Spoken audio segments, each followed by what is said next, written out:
नमस्कार दोस्तों, आज एक आपको नया स्तोत्र देते हैं और इसके विषय में भी देखते हैं। से महिमना स्तोत्रम। ये गंधर्वराज पुष्पदंत के द्वारा कृत है। ये गंधर्वराज का स्तोत्र है और इस स्तोत्र के जरिए गंधर्वराज ने महादेव को प्रसन्न किया था।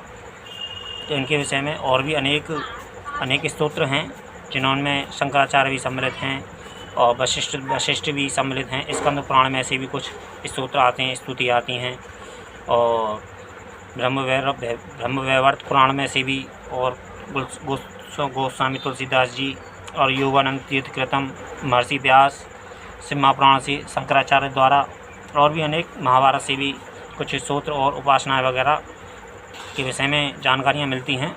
तो आज गंधर्वराज पुष्पदंत के जरिए जिन्होंने गंधर्वराज ने से महिमना स्तोत्र के जरिए शिव जी को प्रसन्न किया था, आज उसके विषय में थोड़ा जानने की चेष्टा करते हैं। स्तोत्र इस तरह है कुछ।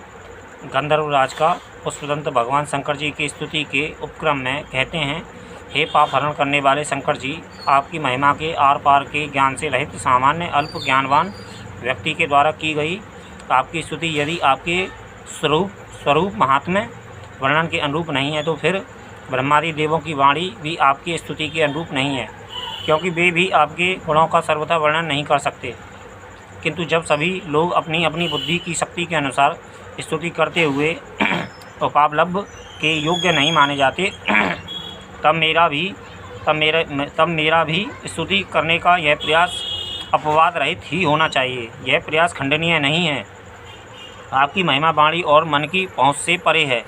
आपकी उस महिमा का वेद भी आश्चर्यचकित भयभीत होकर निषेध मुखेन नेति नेति कहते हुए आश्चर्य रूप में वर्णन करते हैं। फिर तो ऐसे अचिंत्य महिमा में आप किसी की स्तुति के विषय में वर्णन हो सकते हैं, अर्थात किसी की स्तुति तदर्थ समर्थ नहीं हो सकती, क्योंकि आपके गुण ना जाने कितने प्रकार के हैं, अर्थात अनंत हैं। फिर भी हे प्रभु, नवीन परम रमणीय आपके सगुण स्वरूप के विषय में वर्णन के लिए किसका मन आसक्त नहीं होता और किसकी वाणी उसमें प्रवृत्त नहीं होती, अर्थात सबके मन वचन सगुण रूप में संलग्न हो जाते हैं। सभी अपनी अपनी वाणी को प्रेरित करके वर्णन में लगा देते हैं। हे भगवान, मधु से सिक्त सी अत्यंत मधुर एवं परम उत्तम अमृत रूप वेदवाणी की रचना करने वाले देवादिदेव ब्रह्मदेव की वाणी भी क्या आपके गुणों को प्रकाशित कर आपको चमत्कृत कर सकती है? कदापि नहीं।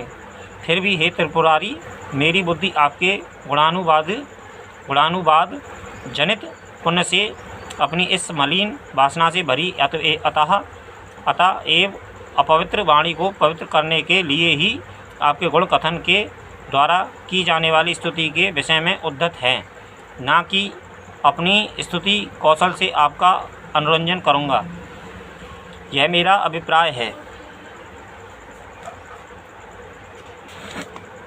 हे वर देने वाले शिवजी, आप विश्व का सृजन, पालन एवं संहार करते हैं, ऐसा ऋग्वेद, यजुर्वेद, सामवेद, वेदत्रयी निष्कर्ष रूप से वर्णन करते हैं।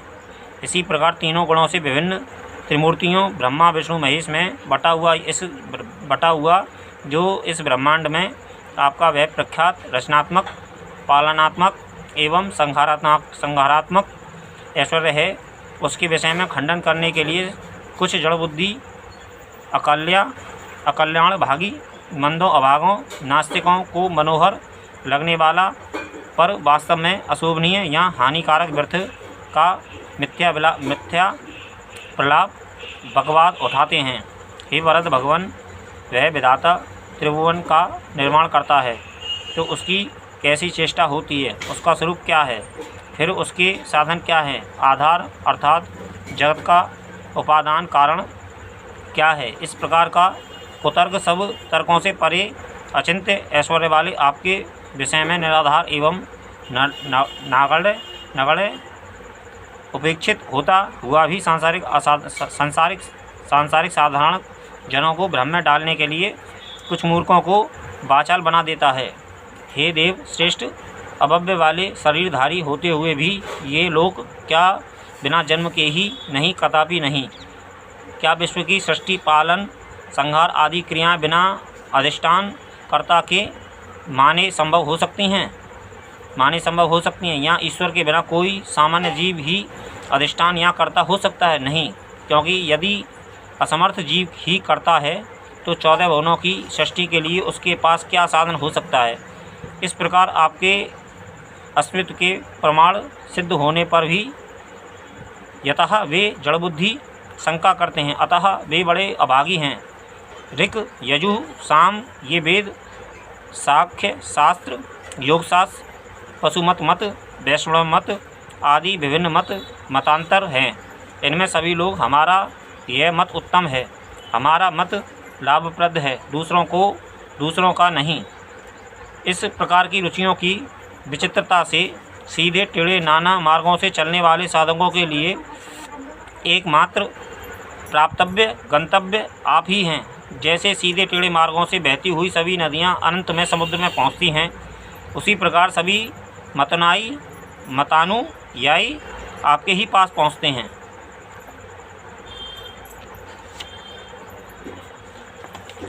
हे वरदानी शंकर, बूढ़ा बैल, खटिए का पावा, फरसा, चर्म, भस्म, सर्प, कपाल, बस इतनी ही आपके कुटुंब पालन की सामग्री है। फिर भी इंद्रादि देवताओं ने आपके कृपा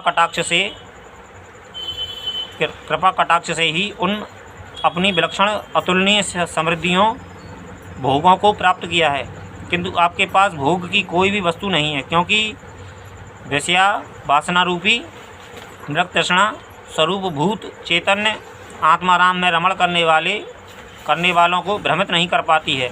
हे त्रिपुरारी, कोई वादी इस संपूर्ण जगत को ध्रुव नित्य कहता है, कोई इस सब को अध्रुव असत्य या अनित्य बताता है, और कोई तो विश्व के समस्त पदार्थों में कुछ नित्य और कुछ अनित्य है ऐसा कहता है। उन सब वादों से आश्चर्यचकित सा मैं उन्हीं वादों स्तुति प्रकारों से आपकी स्तुति करता हुआ लज्जित नहीं हो रहा हूँ, क्योंकि मुखरता बाचलता दृष्ट होती ही है, उसे लज्जा कहाँ। हे ग्रीस, अग्नि स्तंभ के समान आपका जो लिंगाकार तेजस्वी रूप ऐश्वर्य प्रकट हुआ, उसके ओर छोर को जानने के लिए ऊपर की ओर ब्रह्मा तथा नीचे की ओर विष्णु बड़े प्रयत्न से गए, पर वे दोनों ही पार पाने में असमर्थ रहे। तब उन दोनों ने श्रद्धा और भक्ति से पूर्ण बुद्धि से नतमस्तक हो आपकी स्तुति की। तब उनकी स्तुति से प्रसन्न हो आप उन दोनों के समक्ष स्वयं प्रकट हो गए। हे भगवान, श्रद्धा भक्ति पूर्वक की गई आपकी सेवा स्तुति क्या फलीभूत नहीं होती? अर्थात अवश्य फलीभूत होती है। हे त्रिपुरारी, दशमुख रावण ने तीनों भुवनों को निकट राज्य बिना प्रयत्न अनन्यास प्राप्त कर जो अपनी भुजाओं की युद्ध करने की खुजलाहट ना मिटा सका, प्रतिभट से युद्ध करने की इच्छा पूर्ण ना कर सका, क्योंकि कोई प्रतिभट मिला ही नहीं। यह आपके चरण कमलों में अपने 10 सिर रूपी कमलों की बलि प्रदान करने में प्रवृत्त आप में अविचल भक्ति का ही प्रभाव है।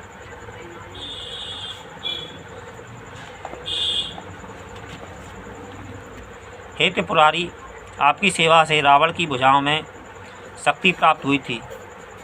अभिमान में आकर वह अपना भुजबल आपके निवास स्थान कैलाश के उठाने में भी तोड़ने लगा, पर आपने जो पैर के अंगूठे की नोक से जरा सा कैलाश को दबा दिया, तो उस रावण की प्रतिष्ठा स्थिति पाताल में भी दुर्लभ हो गई।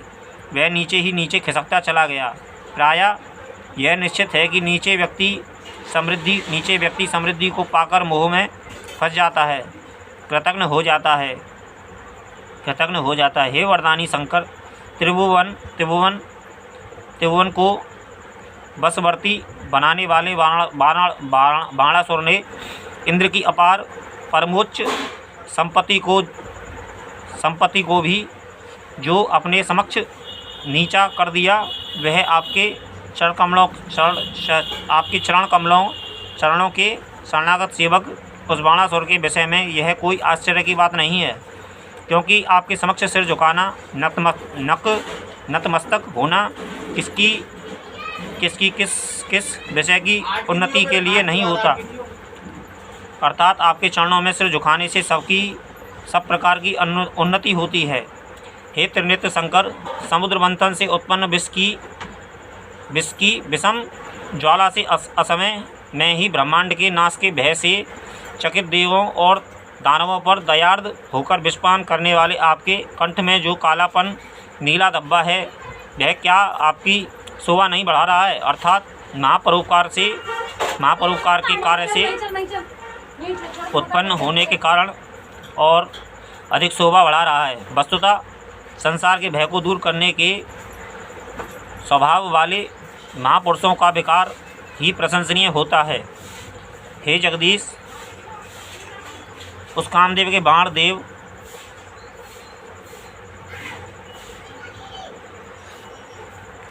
असुर एवं नर समूह रूप विश्व में नित्य विजेता रहे, कहीं भी असफल होकर नहीं लौटते थे। वहीं कामदेव जब आपको अन्य देवताओं के समान समझने लगा, तब आपको देखते ही वह स्मृति मात्र शेष रह गया, भस्म हो गया। और सच है कि जितेंद्रियों का अपमान, उन्हें विचलित करने का उपक्रम कल्याणकारी नहीं, अपितु घातक होता है।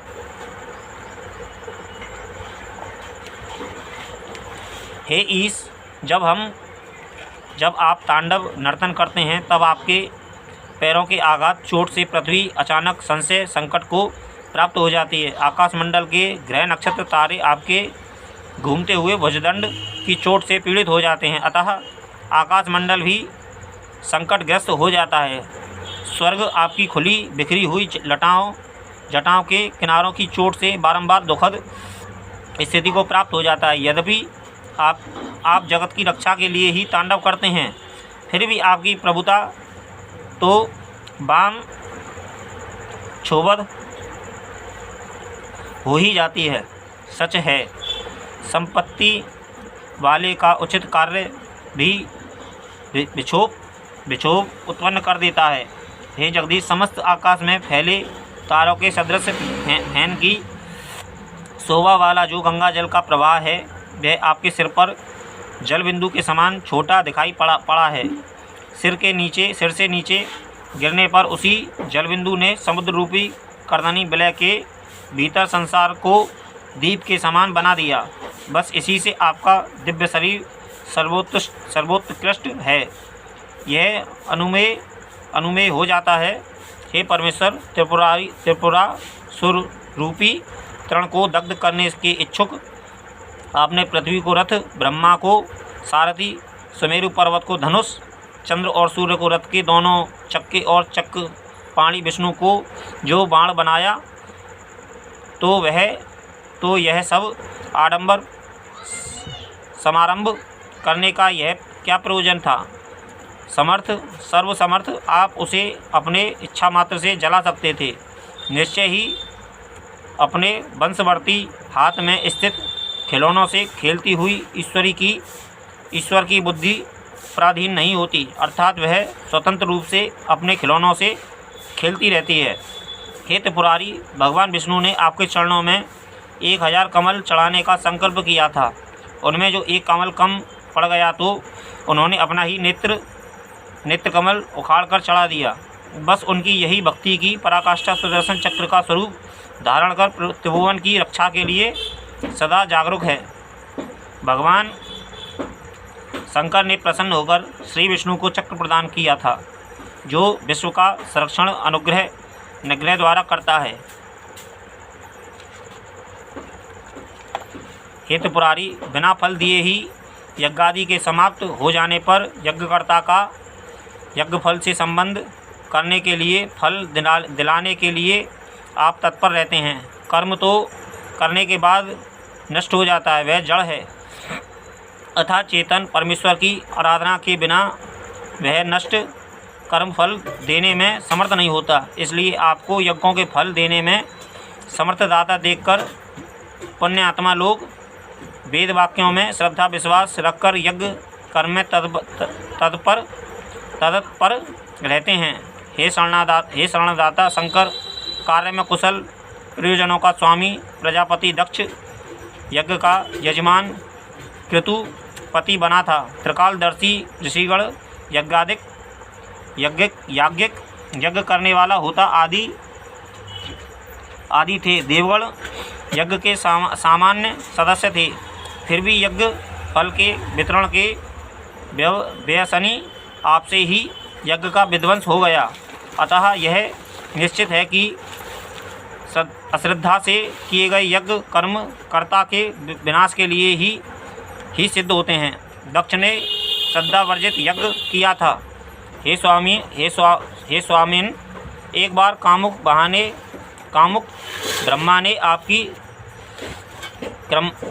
ब्रह्मा ने अपनी दुहिता से हठपूर्वक रमण करने की इच्छा की। वह लज्जा से मृगी बनकर भागी। तब ब्रह्मा भी मृग बनकर उसके पीछे दौड़े। आपने भी उन्हें दंड देने के लिए मृग के शिकारी के बेग के समान हाथ में धनुष लेकर बाण चला दिया। स्वर्ग में जाने पर भी ब्रह्मा आपके बाण से भयभीत हो रहे हैं। उन्हें बाण ने आज भी नहीं छोड़ा है। अर्थात ब्रह्मा मृगशिरा नक्षत्र बनकर भागे तो बाण आर्द्रा नक्षत्र बनकर आज भी पीछा करते हैं। ये दोनों आकाश मंडल में आगे पीछे देखे जा सकते हैं। यह पौराणिक कथा है कि एक बार ब्रह्मा अपनी दुहिता संध्या को अत्यंत रूप लावण्यवती देखकर मोहित हो गए। उन्होंने उपगमन करना चाहा। संध्या लज्जा के मारे मृगी बनकर भाग चली। ब्रह्मा ने मृगरूप बना लिया और पीछा किया। इस अनर्थ को देखकर भगवान भूतभावन ने प्रजानाथ को दंडित करने के लिए पिनाक चढ़ाकर बाण छोड़ दिया। उससे पीड़ित तथा लज्जित होकर ब्रह्मा मृगशिरा नक्षत्र हो गए। फिर रुद्र को बाण भी आर्द्रा नक्षत्र होकर उनके पीछे भाग में लग गया। वह आज भी उनके पीछे लगा हुआ दिखता है। हे त्रिपुरारी, हे यम नियम परायण, हे भरद शंकर, अपने सौंदर्य से शिव पर विजय प्राप्त कर लूँगा।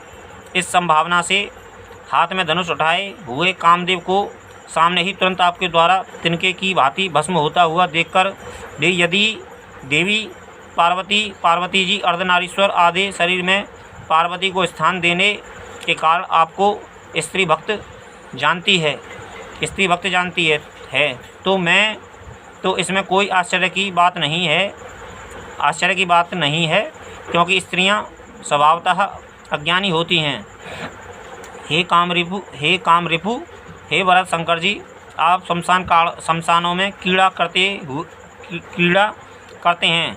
प्रेत पिशाचगण आपके साथी हैं। चिता भस्म की भस्म आपका अंगराग है। आपकी माला भी मनुष्यों की खोपड़ियों की है। इस प्रकार यह सब आपका अमंगल स्वभाव स्वांग देखने में भले ही अशुभ हो, फिर भी स्मरण करने वाले भक्तों के लिए तो आप परम मंगलमय ही हैं। हे प्रभु, सम दम आदि साधनों से संपन्न यमी लोग शास्त्रोपदिष्ट विधि से वायु रोककर प्राणायाम हृदय कमल में मन को ब्रह्ममुखी संकल्प विकल्पात्मक सभी प्रवृत्तियों से शून्य करके अपने भीतर जिस किसी विलक्षण आनंद रूप पर ब्रह्म चिन्हमात्र तत्व का दर्शन कर रोमांचित हो जाते हैं और उनकी आँखें आनंद के आंसुओं से भर जाती है, उस समय मानो वे अमृत के समुद्र में अवगाहन कर दिव्य आनंद का अनुभव करते हैं। वह निर्गुण आनंद रूप ब्रह्मा निश्चय रूप से आप ही हैं। हे भगवान, परिपक्व बुद्धि वाले पूर्ण विद्वान, आप सूर्य हैं, आप चंद्र हैं, आप पवन हैं, आप अग्नि हैं, आप जल हैं, आप आकाश हैं, आप पृथ्वी हैं, आप आत्मा हैं। इस प्रकार की स्मृति अर्थयुक्त वाणी आपके विषय में कहते रहे हैं, पर हम तो विश्व में ऐसा कोई तत्व वस्तु नहीं देखते जानते जो स्वयं साक्षात आप ना हो। हे शरण देने वाले, ओम यह शब्द अपने व्यस्त पृथक पृथक अक्षर वाले आकार उकार मकार रूप से तीनों वेद ऋक यजु साम तीनों अवस्था जागृत स्वप्न सुषुप्ति तीनों लोक स्वर्ग भूमि पाताल तीनों देवता ब्रह्मा विष्णु महेश तीनों शरीर स्थूल सूक्ष्म कारण तीनों रूप विश्व तेजस प्राज्ञ आदि के रूप में आपका ही प्रतिपादन करता है तथा अपने अवयवों के समिष्ट सुयुक्त समस्त रूप ओम से निर्विकार निष्कल तीन अवस्था एवं त्रिपुटियों से रहित आपके तुरीय स्वरूप की सूक्ष्म ध्वनियों से ग्रहण का प्रतिपादन करता है। ओम आपके स्वरूप का सर्वतः निर्वचन करता है। हे महादेव, आपको जो 8 अभिधान नाम भव सर्व रुद्र पशुपति उग्र महादेव भीम और ईशान हैं, उनमें प्रत्येक में वेद मंत्र भी पर्याप्त मात्रा में विचरण करते हैं और वेदानुगामी पुराण भी इन नामों में विचरते हैं। अर्थात वेद पुराण सभी उन 8 नामों का अतिशय प्रतिपादन करते हैं। अतः परम प्रिय एवं प्रत्यक्ष समस्त जगत के आश्रय आपको मैं साष्टांग प्रणाम करता हूँ। हे अति निकटवर्ती और एकांत निर्जन वन विहार के प्रेमी, आपको प्रणाम है। अति दूरवर्ती आपको प्रणाम है। हे कामारी अति लघु सूक्ष्म रूपधारी आपको प्रणाम है। हे अति महान आपको प्रणाम है। हे त्रिनेत्र वृद्धतम आपको नमस्कार है। अत्यंत युवक आपको प्रणाम है। सर्व स्वरूप आपको नमस्कार है। परोक्ष प्रत्यक्ष पद से परे अनिर्वचनीय सबके अधिष्ठान स्वरूप आपको नमस्कार है। विश्व की सृष्टि के लिए रजोगुण की अधिकता धारण करने वाले ब्रह्मा रूपधारी आपको बारंबार नमस्कार है। विश्व के संहार के लिए तमोगुण की अधिकता धारण करने वाले हर रुद्र रूपधारी आपको बारंबार नमस्कार है। समस्त जीवों के सुख पालन के लिए सत्वगुण की अधिकता धारण करने वाले विष्णु रूपधारी आप मृड को बारंबार नमस्कार है। स्वयं प्रकाश मोक्ष के लिए त्रिगुणातीत समस्त दैत्य से रहित मंगल में अद्वैत आप विष्णु को बारंबार नमस्कार है। शिव को बारंबार नमस्कार है। हे भरत शिव, अविद्या आदि कष्टों के वशीभूत अल्प शक्ति युक्त, कहाँ तो यह मेरा चित्त और कहाँ संपूर्ण गुणों की सीमा के बाहर पहुँची सदा त्रिकाल स्थायिनी आपकी रिद्धि विभूति दोनों में बहुत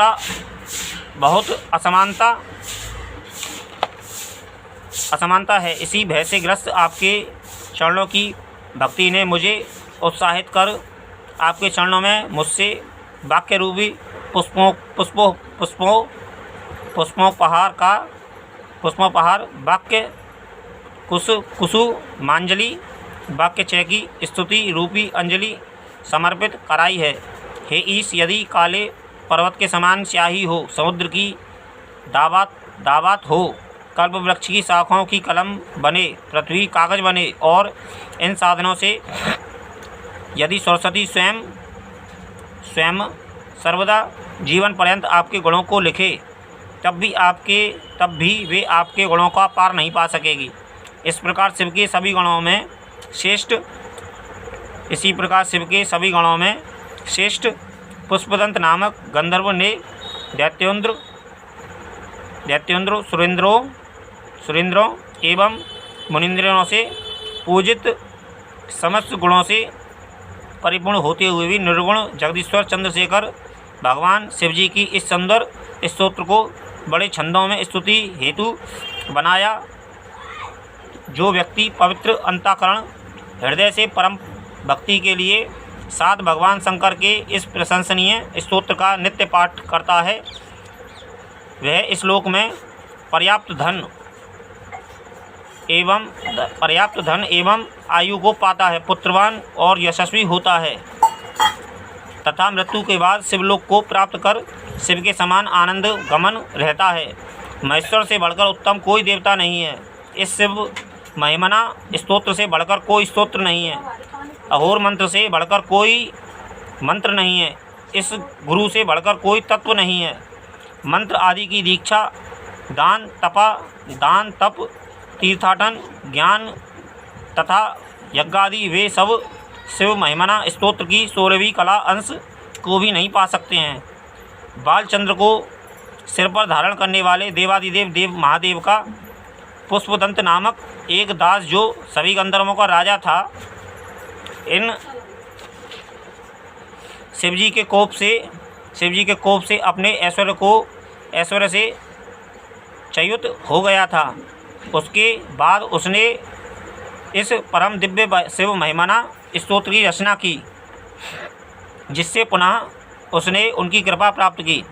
यदि मनुष्य हाथ जोड़कर एकाग्रचित्त से देवताओं मुनियों के पूज्य स्वर्ग एवं मोक्ष को देने वाले पुष्पदंत रचित इस अमोघ अवश्य फल देने वाले स्तोत्र का पाठ करता है, तो वह किन्नरों से स्तुति प्रशंसा प्राप्त करता हुआ भगवान शिव के समीप शिवलोक में पहुंच जाता है। पुष्पदंत रचित यह संपूर्ण स्तोत्र आदि से अंत तक पवित्र है, अनुपम है, मनोहर है, शिव मंगलमय है। इसमें ईश्वर शिव का वर्णन है। उस पुष्पदंत ने यह शिवमयी पूजा श्रीमान शंकर के चरणों में समर्पित की। उसी प्रकार मैंने भी पाठ रूपी पूजा समर्पित की है। अतः इससे सदाशिव मुझ पर भी प्रसन्न हो। हे महेश्वर, मैं आपका तत्व वास्तविक रूप में नहीं जानता। आप कैसे हैं इसका ज्ञान मुझे नहीं है। आप चाहें जैसे हो वैसे ही आपको बारंबार प्रणाम है। जो मनुष्य शिव महिमना स्तोत्र का पाठ एक समय, दोनों समय या तीनों समय करेगा, वह समस्त पापों से छुटकारा पाकर शिवलोक में पूजित होगा। पुष्पदंत के मुख कमल से निकले हुए पापहारी शिवजी के प्रिय इस स्तोत्र को कंठस्थ याद कर एकाग्रचित्त मनोयोग से पाठ करने से समस्त प्राणियों के स्वामी महेश बहुत प्रसन्न होते हैं। इस प्रकार गंधर्वराज पुष्पदंत कृत शिव महिमना स्तोत्र संपूर्ण हुआ। तो मित्रों, यह अपने आप में मैंने अभी तक जितना भी इसको पढ़ा है, मैंने पहली बार पढ़ा है, क्योंकि मुझे इसके विषय में, स्तोत्र वगैरह के विषय में मेरे पास में जानकारी तो बहुत पहले थी, लेकिन मैंने कभी इसको ध्यान से पढ़ा नहीं था और ना ही मुझे इसकी कोई ज़्यादा खास जानकारी थी। लेकिन फिर भी ये गुरु की ही कृपा है, ये महादेव की ही कृपा है जो मुझे यह स्तोत्र मिले हैं। और अपने आप में ये एक नायाब स्तोत्र है।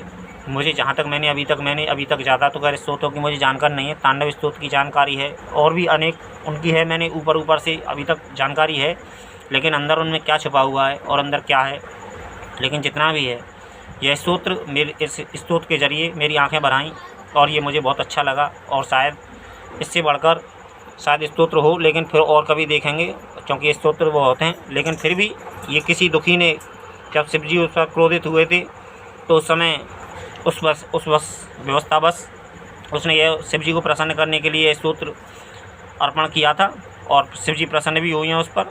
तो मित्रों, मैं आशा करता हूं कि आप पर भी शिवजी प्रसन्न हो और कामना करता हूं कि आप सुखी रहें। धन्यवाद मित्रों। हर हर महादेव।